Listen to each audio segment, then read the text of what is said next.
Hi everyone, இந்த வீடியோவில் என்ன பார்க்க போகிறோம் அப்படின்னா we are going to see about a last minute tips for chemistry exam. நாளைக்கு வந்து கெமிஸ்ட்ரி எக்ஸாம் எழுத போகிறீங்க. அதனால் இப்போ நான் இந்த வீடியோ சொல்கிறதெல்லாம் நீங்கள் படிச்சிங்கன்னா 70 அவுட் ஆஃப் 70 எடுத்துருங்க, அந்த மாதிரிலாம் சொல்ல வரல. This video is just to make you confident to feel confident about your exam. நாளைக்கு எழுத போகும்போது நிறைய பேர் வந்து நல்லா படித்து கூட எக்ஸாம் வந்து என்ன செய்வாங்கன்னா அந்த எக்ஸாம் ஸ்ட்ரெஸ்னால எழுத முடியாமல் போயிடுவாங்க. ஸோ நீங்கள் நாளைக்கு எக்ஸாம் ஹாலில் போய் என்னென்ன பண்ணணும், ஸோ அதுக்கு முன்னாடி இப்போ இருக்கிற டைமில் நீங்கள் என்னென்ன பண்ணணும் அப்படிங்கிற ஒரு சில சின்ன டிப்ஸ் எனக்கு தெரிஞ்சு நான் உங்களுக்கு என்ன செய்கிறேன் சொல்ல போகிறேன். ஸோ ஃபஸ்ட்டு பார்த்தீங்கன்னா நம்மளுக்கு நாளைக்கு எக்ஸாம் ஹால் போனதும் you'll be getting a question paper. So first விஷயம் நீங்கள் என்ன பண்ணணும், ஒரு வாட்டி கொஷின் பேப்பரில் எல்லாம் கரெக்டாக இருக்குது அப்படின்னு செக் பண்ணதுக்கப்புறமா கொஷின் பேப்பரை என்ன செய்யுங்க, ரீட் பண்ண ஆரம்பிங்க.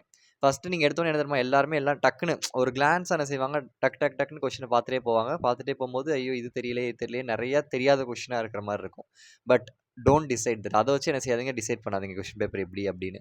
திருப்பி இன்னொரு வாட்டி 2 வாட்டி 3வது வாட்டி நீங்கள் பொறுமையாக கொஷினை வாசிக்கும் போது நிறைய விஷயங்கள் நீங்கள் தெரியலை அப்படின்னு ஃபஸ்ட் வாட்டி ரீட் பண்ணும்போது இந்த கொஷினாக தெரியலன்னு நினச்ச கொஷின்ஸ் கூட நீங்கள் பொறுமையாக நீங்கள் ரீட் பண்ணும்போது ஒரு என்ன செய்யும் அப்படின்னா ஒரு ஐடியா கிடைக்கும். இதெல்லாம் ஓகே, இந்த கொஷின் தான் கேட்டிருக்காங்க. பொறுமையாக அந்த கொஷினை ரொம்ப ஃபோக்கஸ்டாக நீங்கள் பார்க்கும்போது கண்டிப்பாக நீங்கள் எங்கேயோ படித்தது அதுதான் அந்த கொஷின் அப்படிங்கிறத கண்டுபிடிக்கிற அளவுக்கு உங்களுக்கு என்ன செய்யும் அப்படின்னா ஒரு ஒரு பக்குவம் கிடைக்கும். ஃபஸ்ட்டு என்ன வேணும் அப்படின்னா பதறக்கூடாது. First you have to be patient. First பொறுமையாக என்ன செய்யணும், கொஷினை வாசிக்கணும்.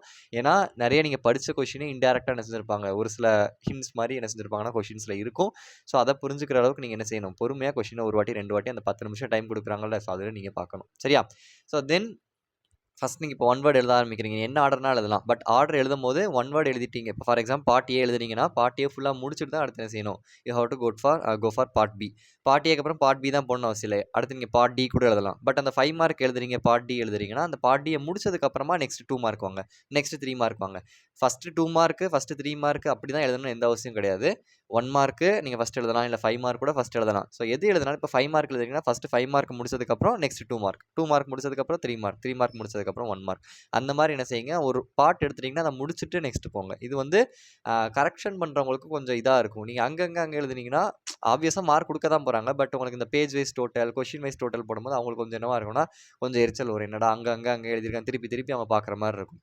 ஸோ அந்த இதை நம்ம என்ன செஞ்சுக்க வேணால் வச்சுக்க வேணாம். ஃபஸ்ட்டு விஷயம் அதுதான். சரியா? தென் ஒரு ஒன் வேர்டு எழுதுறீங்கன்னு வச்சுக்கோங்க. ஒன் வேர்டு எழுத ஆரம்பிக்கிறீங்க அப்படின்னா ஒரு ஒன் வேர்டு எழுதுறீங்க. இப்போ ஃபார் எக்ஸாம்பிள் ஒரு 15 ஒன் வேர்டு இருக்குன்னா ஒரு 10 ஒன் வேர்டு உங்களுக்கு தெரியுதுன்னு வச்சுக்கலாம். ஒரு 5 ஒன் வேர்டு தெரியலனா அந்த ஒரு வாட்டி 2 வாட்டி யோசிச்சு பாருங்க. அந்த ஒன் வேர்டு தெரியலனா அந்த ஸ்பேஸை விட்டுட்டு next you go for the next question. சரியா? நெக்ஸ்ட் 2 மார்க்கோ 3 மார்க்கோ என்ன எழுதணுமோ அந்த கொஷினுக்கு டேரெக்டாக என்ன செஞ்சுருங்க, போயிருங்க. அதை விட்டு அந்த ஒன் வேர்டே யோசிச்சுட்டு ஐயோ தெரியலன்னு இன்னும் ஸ்ட்ரெஸ் ஆகிறத விட்டுட்டு கடைசியாக உங்களுக்கு டைம் கிடைக்கும். ஏன்னா எழுதி முடிச்சுட்டு ஆப்வியஸாக டைம் இருக்கும். கெமிஸ்ட்ரிக்கெலாம் டைம் பத்தலன்னு சொல்ல முடியாது. ஏன்னா அந்த அளவுக்கு தான் 5 மார்க்லாம் பெருசாக கேட்க போகிறது இல்லை. 2 மார்க் 3 மார்க் தான் கேட்க போகிறாங்க. அப்போ டைம் இருக்கிறனால அந்த ஃபஸ்ட்டு அந்த ஒன் வேர்ட்ஸ்லாம் விட்டுட்டு then go for 2 mark 3 mark 5 mark எழுதுனதுக்கப்புறம் திருப்பி உங்களுக்கு தெரியாத ஒன் வேர்டு கொஸ்டினை யோசிச்சு என்ன செய்யுங்க, எழுதுங்க. சரியா?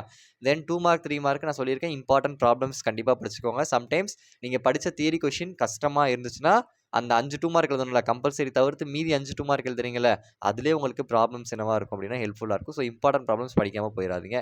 இருக்க டைமில் எல்லாம் படிச்சிட்டிங்கன்னா இம்பார்ட்டன்ட் ப்ராப்ளம்ஸை கடைசியாக என்ன செய்யுங்க, படிச்சிருங்க. அதே மாதிரி தான் 3 மார்க்கும். தென் 5 மார்க்கில் 2+3 இருக்கும், அதுலேயும் ப்ராப்ளம்ஸ் ஹெல்ப்ஃபுல்லாக இருக்கும். தென் லாஸ்ட் 5 மார்க் உங்களுக்கு என்னவா இருக்கும், mostly ABCD type of questions தான் இருக்கும். ஸோ அதை என்ன செஞ்சுருங்க, தயவு செஞ்சு அந்த ஒரு வீடியோ போட்டிருக்கேன், அதை make sure you study that. சரியா?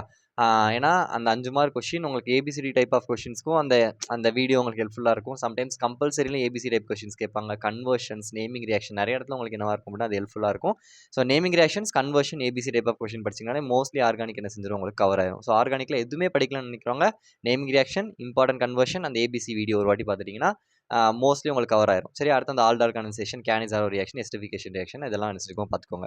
தென் இன்ஆர்கானிக் ஃபிசிக்கலை பொறுத்தளவுக்கு எந்த கொஷினுமே என்ன செஞ்சிடாதீங்க, ஸ்கிப் பண்ணிடாதீங்க. Especially second chapter, third chapter, அதுக்கப்புறம் 4th சாப்டர், இதுலலாம் புக் பேக் எதுவுமே ஸ்கிப் பண்ணக்கூடாது. மற்ற சாப்டர்ஸ் கூட நான் கொடுத்துருக்க இம்பார்ட்டன்ட் கொஷின்ஸ் நீங்கள் பார்த்துக்கலாம். பட் இந்த 2, 3, 4லலாம் புக் பேக் மோஸ்ட்லி ஸ்கிப் பண்ணாதீங்க. ஏன்னா அதுலேருந்து நிறையா புக் பேக் கொஷின்ஸ் என்ன செய்வாங்க, கேட்பாங்க. சரியா? தென் ப்ராப்ளம்ஸ்லாம் எழுதும்போது ஃபார்முலா, தென் கடைசியாக ஸ்டெப்ஸ் எழுதிட்டு ஆன்சர் வித் யூனிட்டை மறந்துடாதீங்க. ஏன்னா யூனிட்டுக்கு உங்களுக்கு என்ன செய்யுது, மார்க் இருக்குது. ஒன் வேர்டு எழுதும்போது ஆப்ஷன் எழுதி ஆன்சர் எழுதுங்க. ஏன்னா ஆப்ஷனும் கரெக்டாக இருக்கணும், ஆன்சரும் கரெக்டாக இருக்கணும். தென் 2 மார்க்ஸ்லாம் எழுதும்போது ஏதாவது இப்போ for example define common ion எஃபெக்ட்னு கேட்குறாங்கன்னா காமன் அயன் எஃபெக்ட்னு ஹெட்டிங் போட்டுட்டு then write the answers mostly point வைஸாக இருந்தாலும் சரி எப்படி இருந்தாலும் சரி. தென் டெஃபினிஷன்ஸ் கேட்குறாங்கன்னா அதில் எக்ஸாம்பிள்ஸ் கேட்கலனாலும் எக்ஸாம்பிள்ஸ் எழுதுங்க. ஃபார் எக்ஸாம்பிள் கொஸ்டின் வந்து வாட் இஸ் கிராவிட்டி செப்பரேஷன் இருக்குன்னா கிராவிட்டி செப்பரேஷன் ஹெட்டிங் கொடுத்துட்டு கிராவிட்டி செப்பரேஷனோட டிஸ்கிரிப்ஷன் கொடுத்துட்டு கீழே எக்ஸாம்பிள் எழுதுங்க. என்ன type of force can be separated by gravity separation அவங்க கேட்கலனாலும். தென் டிஃப்ரென்சஸ் கொஸ்டின் கேட்டாங்கன்னா பாக்ஸ் போட்டு எழுதுங்க. தென் ஏபிசி டைப் ஆஃப் கொஸ்டின்ஸ்க்கு நீங்கள் ஏபிசி அந்த ரியாக்ஷன்ஸ்லாம் எழுதுனதுக்கப்புறம் கீழே ஏ என்ன பி என்ன சி டி இ என்னன்னு ஒரு பாக்ஸில் கடைசி அதை காமிங்க. அதுக்கும் உங்களுக்கு என்ன செய்யுது மார்க் இருக்குது ஏபிசி. அதை காமிச்சிங்கனாலே அவங்க என்ன செய்ய மாட்டாங்க, உள்ள பெருசாக பார்க்க மாட்டாங்க. ஏபிசி கரெக்டாக இருந்துச்சுனாலே நீங்கள் கரெக்டாக போட்டிருக்கீங்கன்ட்டு மார்க் என்ன செஞ்சுருவாங்க, மோஸ்ட்லி கொடுத்துருவாங்க. சரியா? தென் ப்ராப்ளம் சொல்லிவிட்டேன். இது தென் எந்த நேமிங் ரியாக்ஷனோ ஆர்கானிக் ரியாக்ஷன் நீங்கள் எழுதுறீங்கனாலும் அதில் வந்து மெயினாக உங்களுக்கு வந்து ரியாக்ஷன் தான் கரெக்டாக இருக்கணும். ரியாக்ஷன், அந்த ரீஏஜென்ட், அந்த டெம்பரேச்சர் கண்டிஷன் எல்லாமே இம்பார்ட்டன்ட். அதுக்கும் உங்களுக்கு மார்க் இருக்குது. ஸோ அதில் ரியாக்ஷன்ஸை நீங்கள் தியரி ஒழுங்காக எழுதுனா கூட ரியாக்ஷனை கரெக்டாக எழுதிட்டிங்கன்னா போதும். ரியாக்ஷன் வச்சு நீங்கள் தியரி ஓனாக எழுதிக்கிட்டால் பிரச்சனை இல்லை. சரியா?